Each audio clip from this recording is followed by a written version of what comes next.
สบายดีทุกคน มาเด้อมากินต่ำ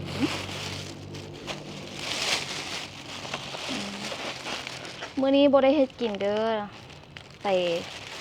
เลาะบ้านมาออกบ้านมื้อนี้ก็ได้กับข้าวมากินพร้อมเป็นต่ำทะเลรวม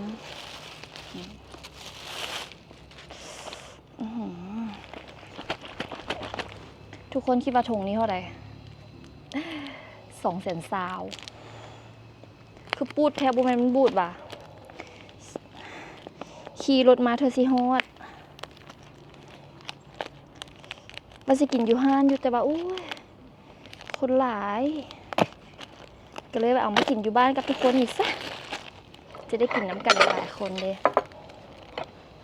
เดี๋ยวมาเบิ่งกันเนาะต่ำ220,000ได้ซ้ำใดเนาะ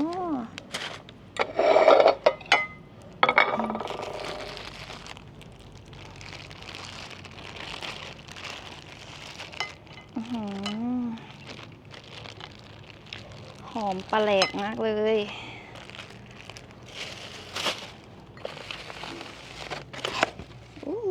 ปิ้งปลา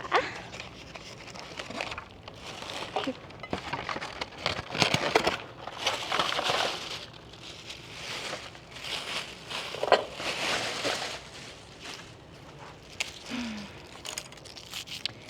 ดอยากต่ำตั้งแต่เมื่อคืนนี้พี่น้องเลยคิดไว้เลยว่าสิกินอย่างมื้อนี้ นี่อันนี้ก็มันจะแพงเนาะหลายคนอุ้ย220,000คือมันเป็นต่ำรวมทะเลจะเป็นกุ้ง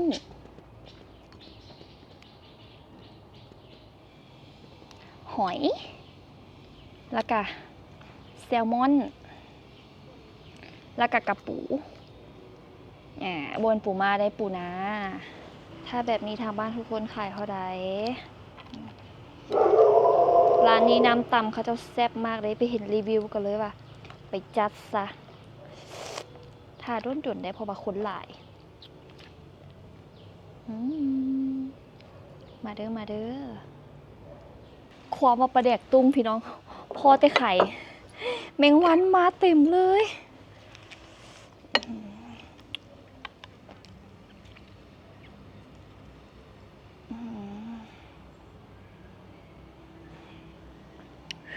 อุ้ยสิเป่าเหี่ยมันโบได้ฮ้อน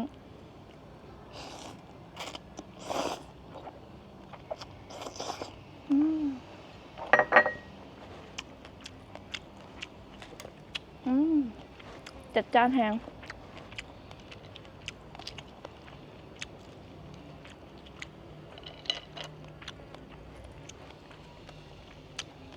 แซ่บ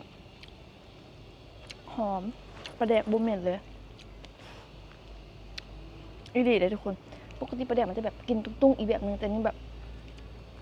หอมน้ำยำรสชาติคล้ายๆคือแบบคือยำแต่มันก็คือต่ำนะพี่น้องเอ้ยเบิ่งน้ำไหมดำๆแล้วก็น้ำเป็นอุดตัวแบบนี้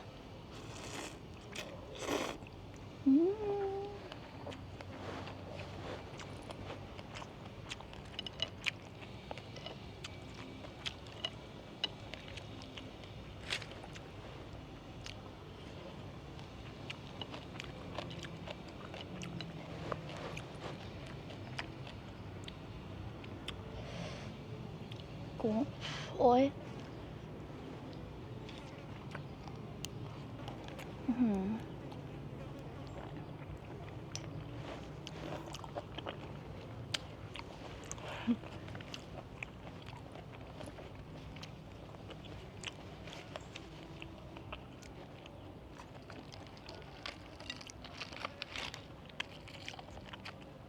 มีปิ้งปลาเนียนพร้อม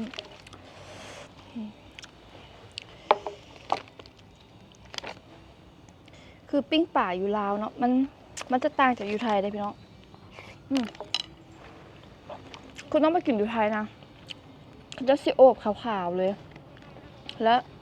พีออกมาแล้วก็จะเป็นเนื้อแต่ว่าอันนี้เห็นไหมมันจะยังมีแบบเกล็ดป่าอยู่แบบนี้เกลือกะ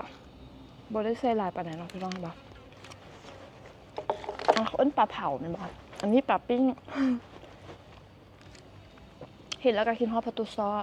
เป็นผัวเขาไม่ใหญ่เสยน้องประตูน้องเองตะกี้คันเมนูปิ้งปลาที่เพิ่นบอกว่า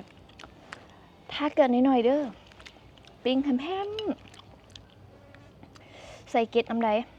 หนังกรอบๆสินะเกล็ดกรอบๆนี่พอตู้น้องหนังย่ำกินเลย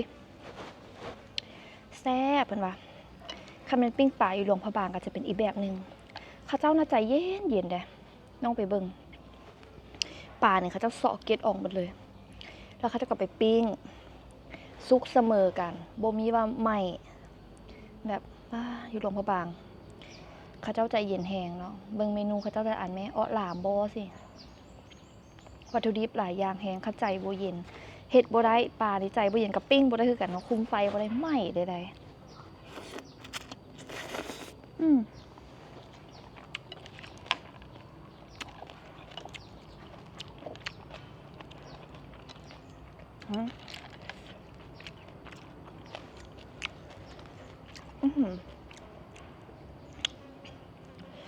มากินต่ำเขาต่อ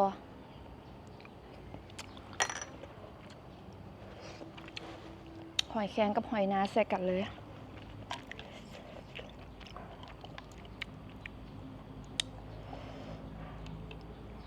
เฮ้ย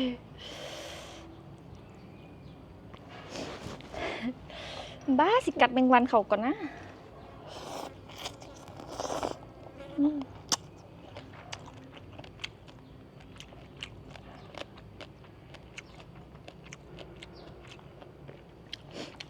วันนี้ทางบ้านทุกคนอากาศเป็นจังไดอยู่บ้านน้องหลับ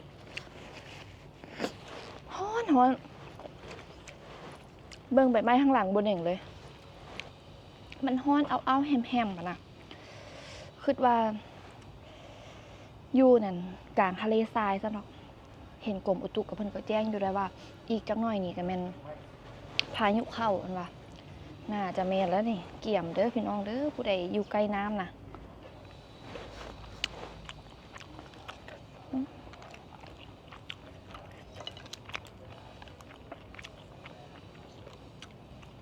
น้องมาอาหารทะเลได้เป็นกุ้งหอยแซลมอนอย่างสินะไปไทยย้ำได้แล้วมันอยู่กับบ้านพร้อมบางเทื่อมันจึงบ่เสียเที่ยวนะคาดเป็นอยู่บ้านเขาก็มีขายกระไรอยู่แต่เขาได้ไปเขาก็ซื้อมาสิเดี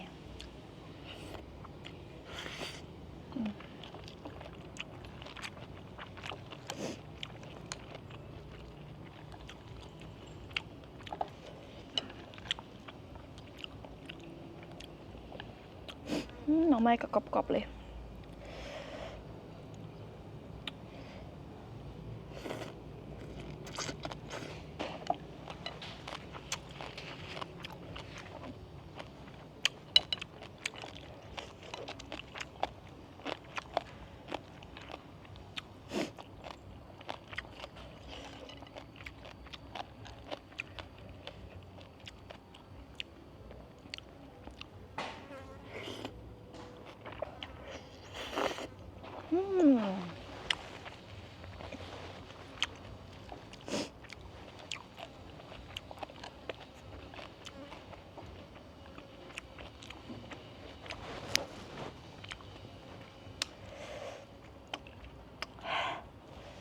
เผ็ด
ทั้งกินทั้งให้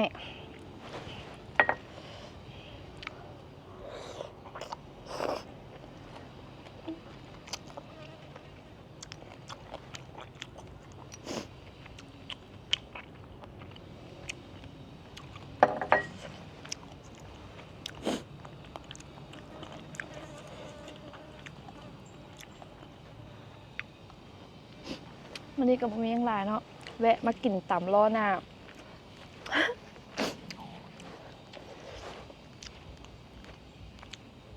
ช่วงนี้หน่อไม้นะบางบ้านนะออกหลายตามตลาดก็หลายมันไผอยากกินแกงหน่อไม้บ่เดี๋ยวมื้อหน้าน้องไปซื้อ3ชั้นแล้วก็ไปซื้อหน่อไม้มาแกงสู่กินเด้อทุกคนเด้อผู้ใดอยากกินนะแกงหน่อไม้นำคอมเมนต์มาเดี๋ยวมื้ออื่นมื้อฮื้อมื้อหน้าต้มให้กินมื้อนี้สิได้ขอตัวไปก่อนเด้อทุกคนเด้อบ๊ายบายแล้วพบกัน